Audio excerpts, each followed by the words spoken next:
सभी को मेरा प्रणाम।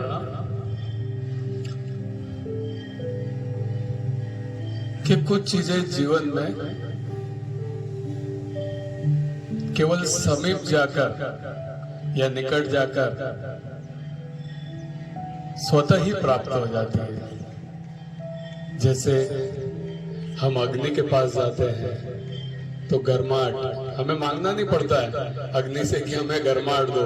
हम अग्नि के पास गए तो हमें गर्माहट स्वतः ही प्राप्त हो जाएगी।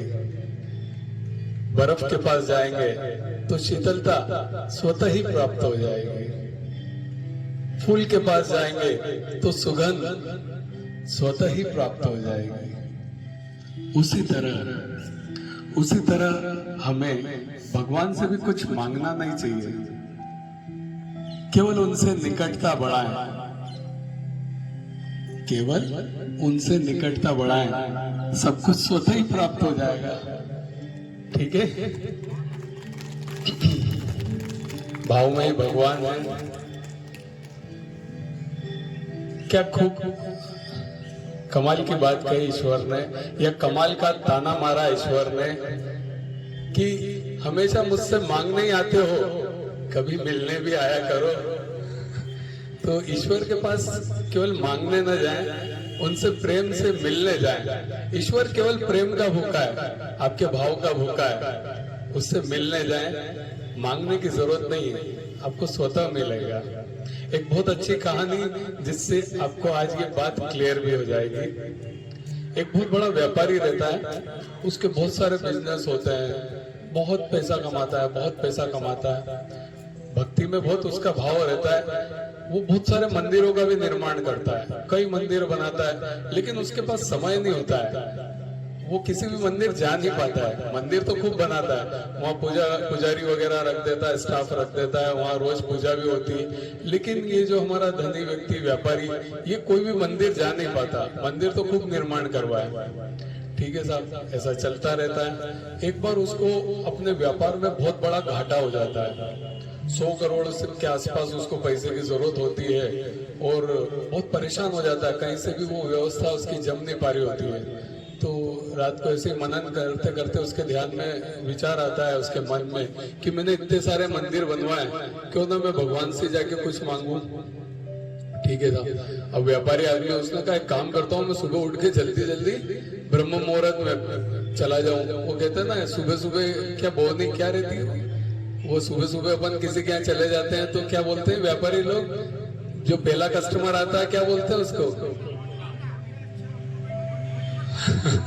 तो वो अपना गणित लगाता है कि मैं पहले ही चला जाऊं, ताकि मेरे से पहले कोई जाए और भगवान का मूड खराब कर दे, उसके पहले सबसे पहले मैं क्यों ना पहुंच जाऊं।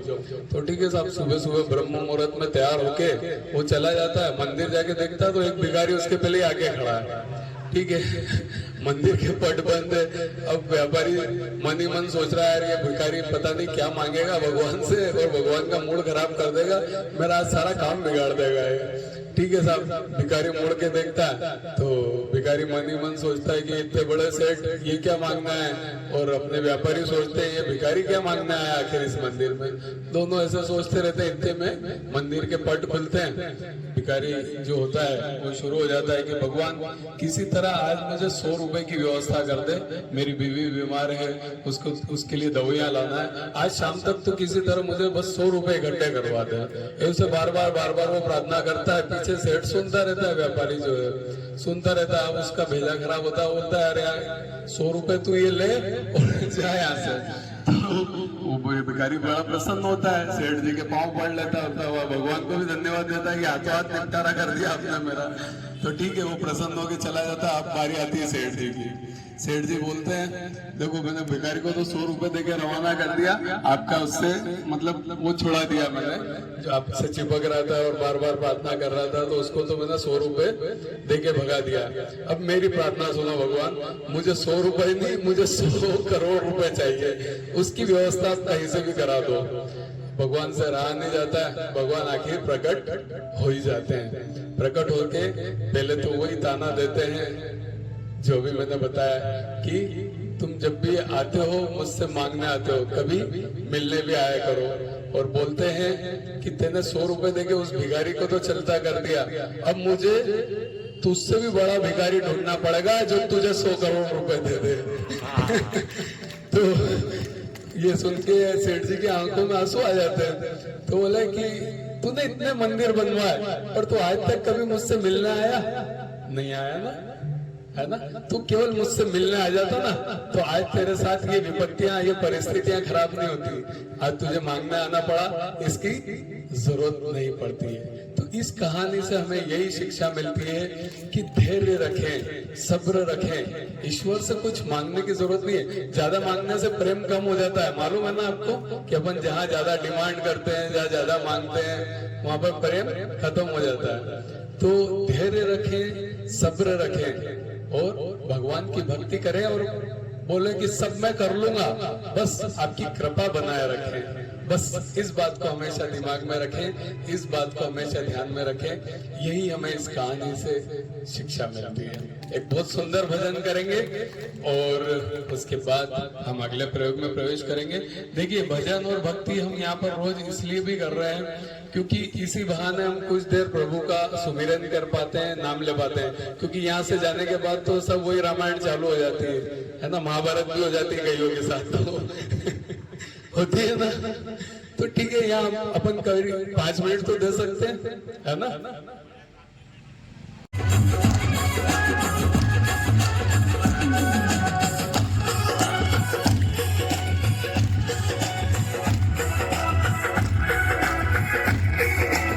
कभी राम बन के कभी श्याम बन के चले आना प्रभु जी, चले आना।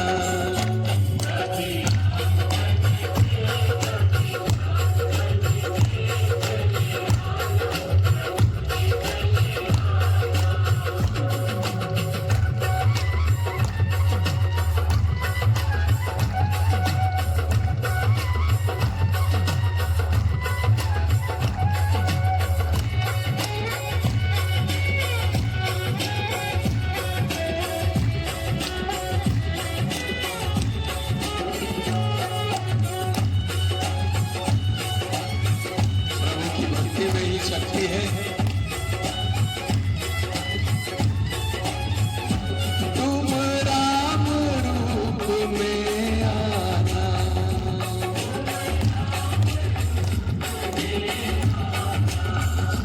तुम राम रूप में आना।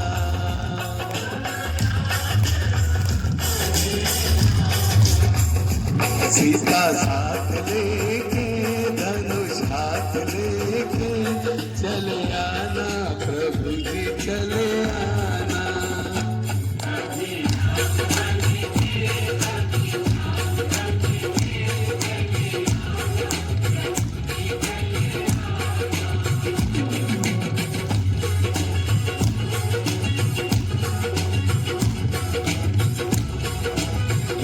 राम से भी बड़ा राम का नाम है कि तुझ में राम, मुझ में राम, सब में राम समाया है।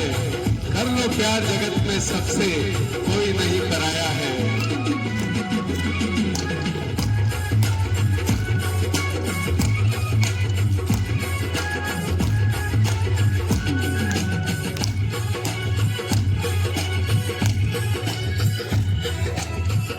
भाव में भगवान है, अच्छे भाव से भगवान को याद करो। तुम श्याम रूप में आना,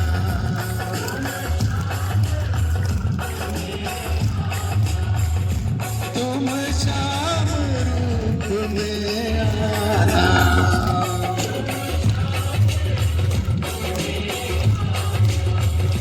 राधा साथ लेके मुरली हाथ लेके चले आना प्रभु जी, चले आना।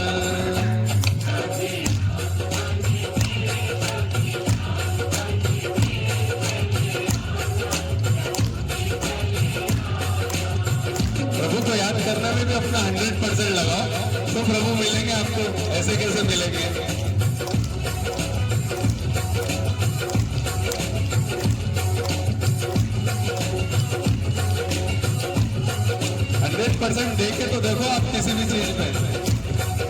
सफलता जरूर मिलेगी।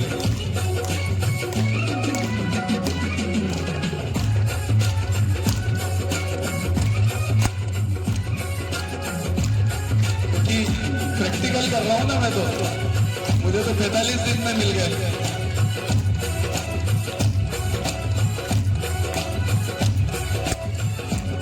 तुम शिव के रूप में आना,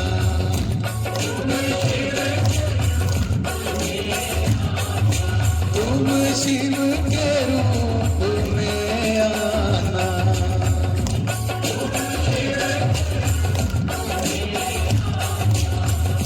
गोरा साथ लेके डमरू हाथ लेके चले आना प्रभु जी चले आना।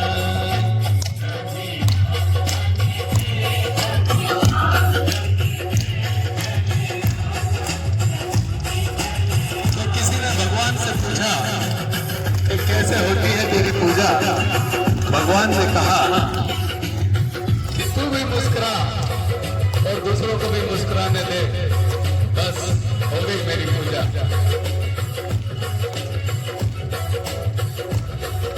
दूसरों की मदद करें, दूसरों के चेहरे पे मुस्कुराहट लाएं, बस यही जीवन का मकसद बनाए।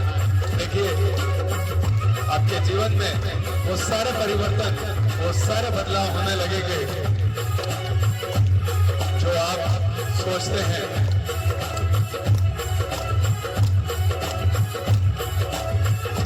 तुम विष्णु रूप में आना,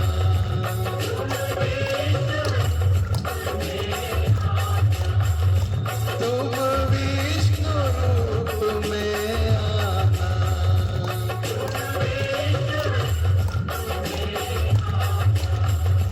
लक्ष्मी साथ लेके चक्र हाथ लेके चले आना प्रभु जी चले आना। पूरी ताकत पूरी ऊर्जा के साथ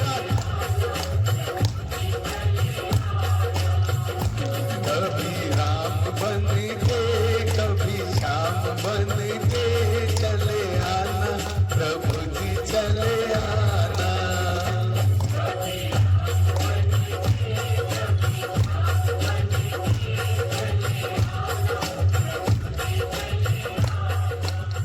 जय श्री राम।